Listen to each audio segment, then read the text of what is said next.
میں ایک واقعہ آپ کو سناتا ہوں جو خود میرے ساتھ پیش آیا. میرے پاس کئی سال پہلے کی بات ہے، جرمنی سے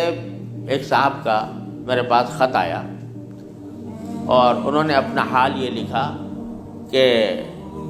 میں پاکستان میں تھا اور وہاں سے پھر میں روزگار کی تلاش میں جرمنی آ گیا. جرمنی جب آیا تھا تو اس وقت دین کا کوئی احساس میرے دل میں نہیں تھا، دین کی کوئی فکر میرے دل میں نہیں تھی. میں صرف دنیا کمانے کے لیے یہاں پر آ گیا تھا، تو نہ اپنے دین کی کچھ خبر تھی، نہ معلومات تھی، نہ اس پر عمل تھا. لیکن یہاں پر رہتے رہتے میں نے ایک کرسچن لڑکی سے میرے تعلقات ہو گئے اور پھر میں نے اسے شادی کر لی. شادی کے بعد بھی کوئی دین کی طرف رغبت پیدا نہیں ہوئی، کوئی احساس پیدا نہیں ہوا. لیکن جب اولاد ہو گئی اور اولاد ذرا نشو و نما پانے لگی، ذرا سی وہ سمجھدار ہونے لگی، تو اس وقت میں نے دیکھا کہ میری کرسچن بیوی وہ اولاد کو کرسچینٹی پڑھا رہی ہے اور کرسچینٹی کی تعلیم دے رہی ہے. تو اس وقت میرے دل کا اندر کا سویا ہوا مسلمان جاگا کہ یہ میری اولاد ہے اور یہ کرسچن بننے جا رہی ہے، میری بیوی اس کو کرسچینٹی پڑھا رہی ہے. تو میں نے اپنی بیوی سے کہا کہ تم اس کو یہ کرسچینٹی مت پڑھاؤ. بیوی نے کہا میں کیوں نہ پڑھاؤں، یہ میری بھی اولاد ہے اور میں اس کو حق سمجھتی ہوں، تو اپنی اولاد کو بھی ویسے ہی بنانا چاہتی ہوں. میں نے کہا نہیں، کرسچینٹی حق نہیں ہے، اسلام برحق ہے. تو اس نے کہا مجھے ثابت کرو کہ کیوں برحق ہے اسلام اور کرسچینٹی میں کیا خرابی ہے. تو اب میرے پاس علم تو تھا نہیں، مجھے اپنے دین کا بھی پتہ نہیں تھا، کرسچینٹی کا بھی پتہ نہیں تھا. لہذا جب وہ بات کرتی تو میں اس کا جواب دینے کے لیے کی پوزیشن میں نہیں تھا، اس کے سوالات کا جواب نہیں دے سکتا تھا، اس کے اعتراضات کا جواب نہیں دے سکتا تھا. تو میں اس مشکل میں ہوں کہ میری اولاد وہ میری بیوی کی تعلیم و تربیت کے نتیجے میں کرسچن بننے جا رہی ہے اور میرے دل پر آرے چل رہے ہیں، میں کچھ کر نہیں سکتا. تو آپ مجھے کوئی طریقہ بتائیے. یہ خط میرے پاس آیا تو میں نے اللہ تبارک و تعالیٰ سے دعا کی کہ اللہ کوئی ایسی تدبیر اس دل میں ڈال دیجیے کہ جس سے اس بیچارے مسلمان کی مشکل حل ہو. تو میں نے اس کو لکھا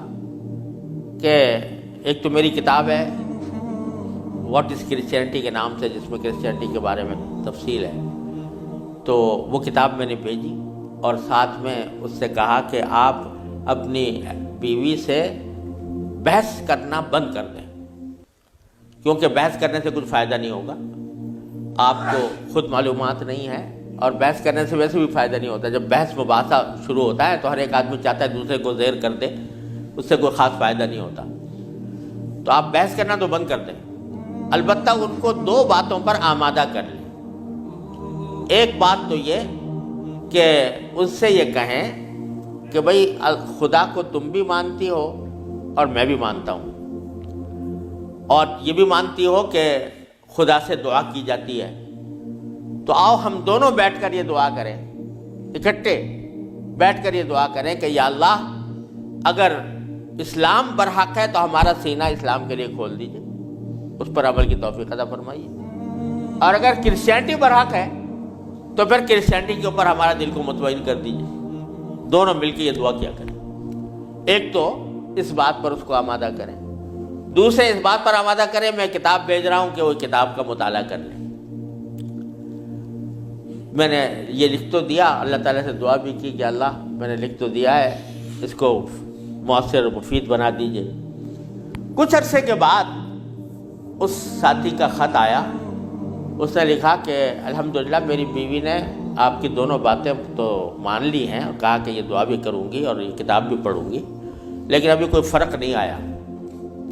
معاملہ جوں کا توں ہے. تو میں نے پھر ان کو خط لکھا کہ آپ گھبرائیں نہیں اور اس عمل کو جاری رکھیں، دعا کرتے رہیں، تو گھبرائیں نہیں. اس کے کچھ عرصے کے بعد ان کا خط آیا میرے پاس. اس میں انہوں نے لکھا کہ عجیب و غریب واقعہ ہو گیا. وہ یہ کہ میری بیوی وہ کسی جگہ کوئی ڈگری کورس کر رہی تھی، اس سلسلے میں یونیورسٹی گئی، اور یونیورسٹی سے واپس آتے ہوئے ہم دونوں واپس آ رہے تھے، وہ گاڑی ڈرائیو کر رہی تھی، میں اس کے برابر میں بیٹھا ہوا تھا، تو اچانک اس نے گاڑی ایک جگہ روک کر اور اس نے اپنا سر اسٹیئرنگ کے اوپر جھکا لیا اور بے تحاشا رونے لگی۔ میں سمجھا کہ خدا نہ کرے اس کے اوپر کوئی دل کا دورہ پڑا ہے یا کوئی تکلیف ہوئی ہے، تو میں پریشان ہوا۔ میں نے پوچھا کیا بات ہے، تو روتے روتے اس سے بولا نہیں جا رہا تھا۔ بمشکل جب میں نے بار بار پوچھا تو اس نے ایک جملہ کہا کہ میں اور کوئی تکلیف نہیں ہے، بس مجھے تم مسلمان بنا دو، اسلام میں قبول کرنا چاہتی ہوں۔ کہتے مجھے اپنے کانوں پر اعتبار نہیں آیا کہ یہ وہی عورت ہے کہ جو اتنی شدت کے ساتھ مجھ سے بحث کیا کرتی تھی، اور اب یہ کری کہ میں نے کیا کہا، تو بار بار میں نے اس سے پوچھا تو اس نے کہا کہ نہیں، میں سچ کہہ رہی ہوں کہ مجھے مسلمان ہونا ہے، تو مجھے کہیں لے جا کر مجھے مسلمان بناؤ۔ میں پھر اس کو فوراً اسلامی سینٹر میں لے گیا، وہاں جا کے اس نے کلمہ شہادت پڑھا، مسلمان ہوئی، اور اس نے خط میں لکھا تھا کہ یہ اتفاق سے یہ دن رمضان کا تھا، اور آج پہلا موقع ہے کہ ہم دونوں نے سحری میں اٹھ کر ہم دونوں نے اکٹھا روزہ رکھا ہے، اور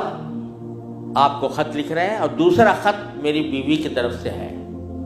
تو دوسرا خط اس کے ساتھ تھا اس کی بیوی کی طرف سے، اور اس نے مجھے لکھا تھا کہ میں آپ کا شکریہ ادا کرتی ہوں کہ آپ نے مجھے ایک ایسا طریقہ بتایا جس کے ذریعے اللہ تبارک و تعالیٰ نے مجھے ہدایت عطا فرمائی۔ تو یہ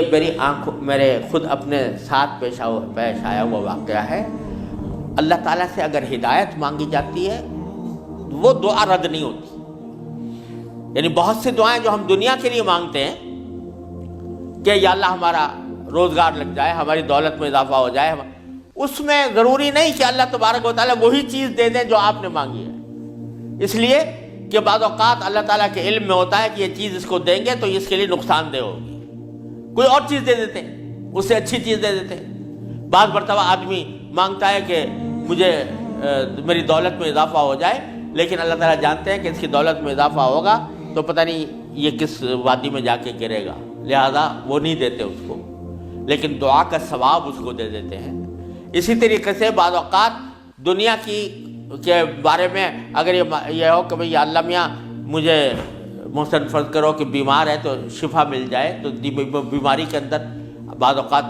اللہ تعالیٰ جانتے ہیں کہ اس کا بیمار رہنا ہی اس کے حق میں زیادہ فائدہ مند ہے، تو وہ بعینی ہی وہ چیز نہیں دیتے لیکن اس سے اچھی چیز عطا فرما دیتے ہیں۔ یہ اللہ تبارک و تعالیٰ کی سنت ہے دنیاوی چیزوں کے بارے میں۔ لیکن اگر کوئی ہدایت مانگے سچے دل سے، یا اللہ مجھے ہدایت دے دے، یا اللہ مجھے سیدھے راستے پر چلنے کی توفیق دے دے، یا اللہ میری اولاد کو سیدھے راستے پر چلنے کی توفیق دے دے، تو یہ دعا رد نہیں ہوتی، اور یہ دعا ضرور قبول ہوتی ہے بشرطے کہ مانگنے والا ہو، سچے دل سے مانگے، خشوع کے ساتھ مانگے، اللہ تعالیٰ سے مانگنے کے انداز میں مانگے، تو اللہ تبارک و تعالیٰ وہ دعا رد نہیں فرماتے۔ بلکہ میرے شیخ حضرت عارفی رحمۃ اللہ علیہ فرمایا کرتے تھے کہ اپنے اللہ میاں سے جب کوئی مانگو تو مچل کر مانگا کرو، یعنی اپنے اللہ میاں سے باتیں کیا کرو، کہہ دیا کرو یا اللہ یا تو مجھے ہدایت دے دیجئے ورنہ آخرت میں مجھ سے مواخذہ نہ فرمائیے گا، یا تو مجھے ہدایت دے دیجئے، گناہوں سے بچا لیجئے، اپنی نافرمانیوں سے بچا لیجئے، یا پھر آخرت میں میری گرفت نہ فرمائیے گا۔ تو بندہ جب اس طرح مانگتا ہے تو اللہ تبارک و تعالیٰ ضرور عطا فرماتے ہیں، ہدایت ملتی ہے، اور ساتھ ساتھ یہ کہ وہاں پر آپ کے لیے ایک عذر ہو جاتا ہے کہ یا اللہ میں نے تو آپ سے مانگا تھا اور کہا تھا کہ مجھے ہدایت دے دیجئے، میرے گناہ چھڑوا دیجئے مثلا۔ تو آدمی اپنی سی کوشش کرے اور باقی کام کے لیے دعا کرے، صرف دعا بھی کافی نہیں ہوتی، اپنی سی کوشش بھی ضروری ہے۔ جیسے میں نے وہ یہ مثال دی تھی تو میں نے ساتھ میں اس کو کتاب بھی دی تھی، ایسا نہیں کہ صرف دعا ہی پر اکتفا کرے بلکہ تھوڑا سا طلب اس کے اندر پیدا ہو، کہ طلب بھی ہو، طلب ہو اور اس طلب کے لیے کوئی عملی اقدام اپنا سا کرے، اس کے بعد اللہ تعالیٰ سے مانگے، تو اللہ تعالیٰ رد نہیں فرماتے۔ حضرت مولانا رومی رحمۃ اللہ علیہ فرماتے ہیں، مثنوی والے مولانا رومی فرماتے ہیں کہ دیکھو حضرت یوسف علیہ السلام کا واقعہ دیکھو کہ ان کو جب زلیخا نے ورغلایا، گناہ کے اوپر آمادہ کرنے کی کوشش کی، تو قرآن کریم میں ہے کہ اس سے پہلے اس نے سارے دروازوں پر تالے ڈال دیے تھے، غلقت الابواب، سارے دروازوں پر تالے ڈال دیے تھے، اور پھر حضرت یوسف علیہ السلام کو بہکایا، ورغلایا۔ تو حضرت یوسف علیہ السلام آنکھوں سے دیکھ رہے تھے کہ سامنے دروازوں پر تالے پڑے ہوئے ہیں، نکلنے کا راستہ نہیں ہے، لیکن انہوں نے یہ سوچا کہ میرے بس میں اتنا ہے کہ دروازے تک چلا جاؤں، بھاگ گئے، تو بھاگ گئے، دروازے تک پہنچ گئے، اور وہاں جا کے مانگا اللہ تعالیٰ سے کہ یا اللہ یہاں تک پہنچنا تو میرا کام تھا، آگے دروازے سے باہر نکالنا اور اس گناہ سے مجھے بچانا آپ کا کام ہے۔ تو نتیجہ یہ ہوا کہ دروازے کے تالے ٹوٹ گئے اور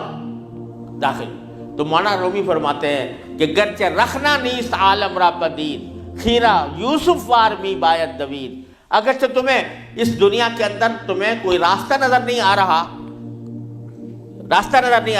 گناہوں سے بچنے کا،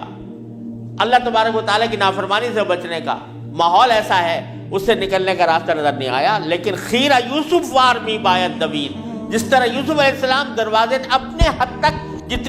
جتنا کر سکتے تھے اس کے لیے دروازے تک دوڑ گئے، اس طرح تم بھی دوڑ جاؤ اور پھر اللہ تبارک و تعالیٰ سے مانگو، تو اللہ تبارک و تعالیٰ انشاءاللہ رد نہیں فرمائیں گے۔ اس لیے میں عرض کرتا ہوں کہ اپنے معمولات میں، روزمرہ کے معمولات میں یہ بات شامل کریں کہ رات کو سونے سے پہلے اللہ تبارک و تعالیٰ کی بارگاہ میں اپنی بھی اور اپنی اولاد کی بھی، اپنے گھر والوں کی بھی ہدایت کی دعا فرمائیں۔ اللہ یا اللہ اپنے رحمت سے ہم چاہتے ہیں کہ ایسا کریں، اپنی طرف سے کوشش بھی کر رہے ہیں، یا اللہ اپنے فضل و کرم سے اپنی رحمت سے اس کوشش کو کامیاب بنا دیجئے